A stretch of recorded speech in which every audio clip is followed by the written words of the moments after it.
कहानी की शुरुआत एक बड़े समुद्री जहाज से होती है जिसमें कुछ बेहद खतरनाक क्रिमिनल्स को उनके देश वापस ले जाने की तैयारी चल रही होती है। उन सब में सबसे खतरनाक कैदी का नाम पाक था। उसने 30 से भी ज्यादा लोगों का कत्ल किया था और उसे अपने किए पर जरा भी पछतावा नहीं था। थोड़ी ही देर में वो ऑफिसर ली के साथ बदतमीजी करने लगा। ये देखकर ली को गुस्सा आ गया और उसने पाक की जमकर पिटाई कर दी। दूसरी तरफ पुलिस हेडक्वार्टर में ऑफिसर डेविड अपनी पूरी टीम को मिशन समझा रहा था। इसके बाद सभी क्रिमिनल्स को अलग अलग सेल में भेज दिया गया जहां हर कैदी पर नजर रखने के लिए एक एक गार्ड तैनात था। फिर ऑफिसर ली ने सभी कैदियों को इस जहाज के नियम बताए। इस पर ज्यादातर कैदियों ने विरोध करना शुरू कर दिया, लेकिन टॉम नाम का एक कैदी पूरे टाइम बिल्कुल शांत बैठा रहा। इन कैदियों में कई औरतें भी थीं जो बेहद शातिर क्रिमिनल थीं। उनमें से एक का नाम जैनी था। उस पर अपने पति और उसके माँ बाप के कत्ल का इल्जाम था। इन महिला कैदियों की निगरानी की जिम्मेदारी ऑफिसर मैरी और डॉक्टर मैक्स के पास थी। इतने खतरनाक क्रिमिनल्स को इतनी लंबी दूरी तक ले जाना आसान नहीं था, इसलिए डॉक्टर मैक्स को भी इस मिशन का हिस्सा बनाया गया था। वहीं एला नाम की एक नर्स भी इस जहाज पर मौजूद थी।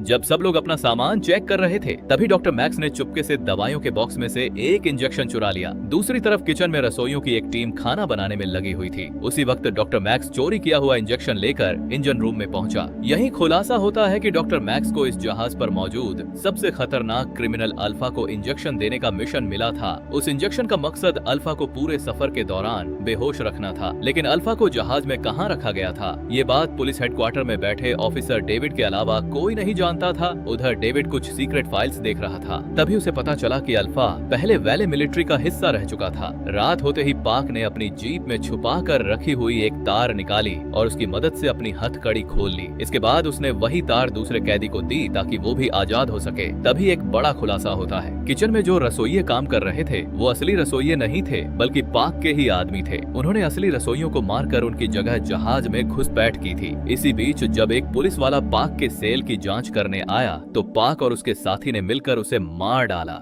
इसके बाद उसकी लाश को फ्रीजर में छुपा दिया गया। फिर पाक के गुंडे कंट्रोल रूम में पहुंचे और वहां मौजूद सभी पुलिस वालों को मार डाला। इसके बाद उन्होंने पूरे नेटवर्क की तारें काट दी ताकि ऑफिसर ली पुलिस हेडक्वार्टर से किसी भी तरह का संपर्क न कर सके। कुछ देर बाद ऑफिसर ली को जहाज में हो रही गड़बड़ी का पता चल गया। उसने तुरंत अपनी टीम इकट्ठा की जिसमें ऑफिसर मैरी भी शामिल थी, लेकिन जैसे ही वो कंट्रोल रूम में पहुंचे पाक के गुंडों ने उन पर अचानक हमला कर दिया। देखते ही देखते वहां जबरदस्त गोलीबारी शुरू हो गई, लेकिन ऑफिसर ली और मैरी ने मिलकर पाक के सभी गुंडों को मार गिराया। तभी मैरी की नजर एक क्रू मेंबर पर पड़ी जो अपनी आखिरी सांसें ले रहा था। मैरी ने उससे पूछा कि इमरजेंसी में पुलिस हेडक्वार्टर तक खबर कैसे भेजी जा सकती है। उस आदमी ने बताया कि इंजन रूम में मौजूद सैटेलाइट फोन का इस्तेमाल करके मदद मंगाई जा सकती है। दूसरी तरफ पाक ने बाकी सभी क्रिमिनल्स को भी आजाद कर दिया था, लेकिन टॉम ने उसे समझाया कि जहाज को हाईजैक करने से उनका कोई फायदा नहीं होगा, बल्कि उसकी जल्दबाजी की वजह से सब लोग और बड़ी मुसीबत में फंस जाएंगे। लेकिन पाक ने उसकी एक भी बात नहीं सुनी।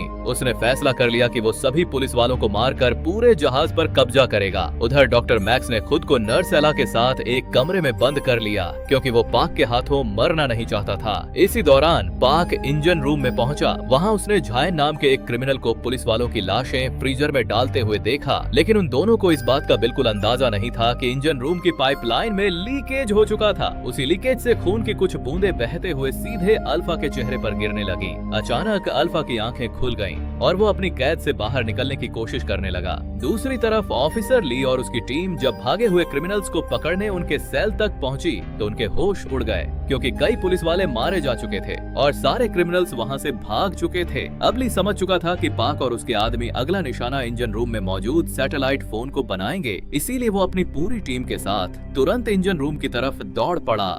वहीं पाक इंजन रूम में जाकर सैटेलाइट फोन तोड़ने में लगा हुआ था। फिर उसने एक एक करके वहां मौजूद क्रिमिनल्स की जान लेनी शुरू कर दी। जब वो आखिरी मेंबर को मारने ही वाला था तभी ऑफिसर ली और उसकी टीम वहां पहुंच गई। इसके बाद तो जबरदस्त लड़ाई शुरू हो गई। वहीं दूसरी तरफ सबसे खतरनाक क्रिमिनल अल्फा अब आजाद हो चुका था और वो भी इंजन रूम तक आ पहुंचा। अल्फा अंधा था, लेकिन वो चीजों की गर्मी से उन्हें महसूस कर सकता था। साथ ही उसकी सूंघने की ताकत भी बहुत ज्यादा तेज थी और वो आम इंसानों के मुकाबले कहीं ज्यादा ताकतवर ताकतवर और तेज था। जैसे ही पाक ने अल्फा को देखा तो उसने बचकर भागने की कोशिश की, लेकिन अल्फा ने तुरंत ही उसे पकड़ लिया और फिर उसकी आंखों के सामने ही उसके गुंडों को मौत के घाट उतार दिया। फिर वो पाक की तरफ मुड़ा और एक ही झटके में उसका भी काम तमाम कर दिया। ये सब देखते ही बाकी बचे हुए लोग तुरंत वहाँ से भाग निकले, लेकिन वो इस तरह नहीं बच सकते थे। इसीलिए टॉम अल्फा का ध्यान भटकाने लगा ताकि बाकी सब निकल सके। आखिरकार वो सब एक छोटे से दरवाजे से बाहर निकल गए और उन्होंने अल्फा के आने से पहले दरवाजा बंद कर दिया। वहीं पुलिस हेडक्वार्टर में ऑफिसर डेविड सैटेलाइट की तस्वीरों के जरिए पता लगाने की कोशिश कर रहा था कि आखिर वहाँ हो क्या रहा है।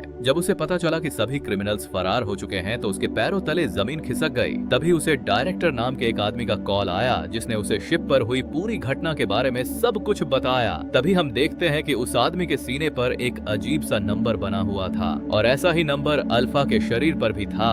उधर शिप पर 2 बचे हुए क्रू मेंबर्स लाइफ बोट की मदद से अपनी जान बचाकर भागने की कोशिश कर रहे थे, लेकिन तभी अल्फा वहां आ गया और उसने उन दोनों को बड़ी बेरहमी से मार डाला। उधर नर्स एला ये सब खिड़की से देख रही थी कि तभी अल्फा को उसकी भी भनक लग गई और उसने एला का भी गला दबाकर उसे मार डाला। जब डॉक्टर मैक्स ने ये देखा तो वो डर के मारे केबिन से भाग निकला, जहां उसे ऑफिसर ली और उसके कुछ साथी मिले। जब ऑफिसर ली ने उसे धमकाया तो डॉक्टर मैक्स ने कबूल कर लिया कि उसे अल्फा को नींद का इंजेक्शन देने के पैसे मिले थे, लेकिन वो ये बिल्कुल नहीं जानता था कि अल्फा जाग कैसे गया। फिर ली ने मैरी और बाकी लोगों से किसी सुरक्षित जगह जाकर छिपने को कहा और खुद बचे हुए लोगों को ढूंढने निकल पड़ा। इसके बाद हम देखते हैं कि क्रिमिनल जियान घूमते घूमते जैनी के कमरे में घुस गया। उसने वहाँ मौजूद गार्ड को मारकर जैनी और बाकी क्रिमिनल्स को आजाद कर दिया, मगर कुछ ही पल बाद अल्फा वहाँ भी आ गया और उन पर जानलेवा हमला कर दिया। लेकिन जैसे तैसे वो सब अपनी जान बचाकर लिफ्ट में घुस गए। तभी अल्फा भी उनके पीछे दौड़ा और लिफ्ट के ऊपर चढ़ गया। इधर ऑफिसर ली ने जब ये सब देखा तो वो कैदियों को अल्फा के आतंक से बचाने के लिए दौड़ा, लेकिन तभी अचानक लिफ्ट सीधे नीचे जा गिरी, जिसमें दबकर जियान की मौत हो गई। तब ऑफिसर ली को लगा कि अल्फा भी मर गया होगा, लेकिन वो किसी तरह बच निकला था। फिर ऑफिसर ली ने तुरंत जैनी को फ्रीजर में छिपा दिया और खुद अल्फा का सामना करने लगा। उसने जैसे तैसे अल्फा का हाथ तोड़ डाला, लेकिन फिर भी वो अल्फा की ताकत के सामने टिक नहीं पाया और मारा गया। इसके बाद अल्फा फ्रीजर में घुसा तो जैनी घबराकर नीचे लेट गई और मरने का नाटक करने लगी। खुशकिस्मती से फ्रीजर की ठंड की वजह से अल्फा को उसके जिंदा होने का पता नहीं चला और वो चुपचाप वहाँ से बाहर चला गया। वहीं दूसरी तरफ टॉम और बाकी लोग उस कमरे में पहुँचे जहाँ अल्फा को कैद करके रखा गया था। वहाँ उन्हें अल्फा के कुछ कागज मिले। उन्हें पता चला कि अल्फा की उम्र तो बहुत ज्यादा है, सही मायने में तो उसे जिंदा ही नहीं होना चाहिए था। असल में वो साल 1943 की दूसरी विश्व युद्ध का एक फौजी था। युद्ध के दौरान जापानी फौजियों ने उसे पकड़कर कैद कर लिया था, जिसके बाद उन्होंने उस पर तरह तरह के एक्सपेरिमेंट किए। असल में वो लड़ाई के लिए सुपर ह्यूमन सैनिक तैयार करना चाहते थे। फिर डॉक्टर मैक्स ने थोड़ी और जांच की तो पता चला कि अल्फा के अंदर कई सुपर ह्यूमन पावर्स हैं। वो एक आम इंसान से बहुत ज्यादा ताकतवर और तेज है और वो कभी भी बूढ़ा नहीं होगा। इसके बाद हमें साल 1943 की कहानी दिखाई जाती है, जहां जापानी साइंटिस्ट अपने सुपर ह्यूमन एक्सपेरिमेंट के सफल होने की खुशी मना रहे थे। लेकिन अचानक अल्फा उठ खड़ा हुआ और उसने सबको भयानक तरीके से मार डाला। इधर पुलिस हेडक्वार्टर से ऑफिसर डेविड एक स्पेशल टीम के साथ शिप की तरफ रवाना हो गया। इस स्पेशल टीम के लोगों ने एक खास तरह का इंजेक्शन लिया था ताकि वो अल्फा की ताकत का मुकाबला कर सकें। फिर शिप पर पहुंचकर उनकी मुलाकात जैनी से हुई। जैनी ने उनसे मदद मांगी, मगर डेविड का मकसद सिर्फ अल्फा को मारना था, किसी और की मदद करना नहीं। इसीलिए उसने देखते ही जैनी को गोली मार दी। इसके बाद उसने टॉम के साथियों को भी मार डाला और फिर उसका सामना टॉम से हुआ। पता चलता है कि डेविड और टॉम एक दूसरे को पहले से जानते थे। टॉम की छाती पर भी बिल्कुल वैसा ही नंबर था जैसा अल्फा के शरीर पर था। फिर हमें पता चलता है कि कई साल पहले डेविड के ग्रुप ने बहुत सारे लोगों को अगवा करके उन पर जबरदस्ती एक्सपेरिमेंट किए थे, लेकिन उनके एक्सपेरिमेंट कामयाब नहीं रहे। उन सब में से सिर्फ एक इंसान जिंदा बचा था और वो था टॉम। इसका मतलब था कि उसके ऊपर किया गया एक्सपेरिमेंट कामयाब रहा था, लेकिन टॉम डेविड के चंगुल से बच निकला और उसने अपनी नई जिंदगी शुरू की। कुछ टाइम बाद उसने शादी की और उसका एक प्यारा सा बेटा भी हुआ, मगर जल्द ही डेविड को पता चल गया कि टॉम जिंदा है और वो पागलों की तरह उसके पीछे पड़ गया। एक दिन वो टॉम के घर में घुस आया और उसकी पत्नी और बेटे को जान से मार डाला। इस घटना ने टॉम को अंदर तक तोड़ दिया। इसके बाद उसने अपना भेष बदल लिया और एक क्रिमिनल बन गया ताकि मौका मिलते ही वो डेविड से अपने परिवार की मौत का बदला ले सके। तभी तभी अचानक अल्फा वहाँ आ गया और उसने डेविड और टॉम दोनों पर हमला कर दिया। तब डेविड ने एक खास इंजेक्शन लिया जिससे उसकी ताकत कई गुना बढ़ गई और वो अल्फा का मुकाबला कर सका। कुछ ही देर में उसने अल्फा को हरा दिया और फिर टॉम के सामने आ गया। डेविड हंसते हुए टॉम को याद दिलाने लगा कि उसने उसके छोटे से बेटे को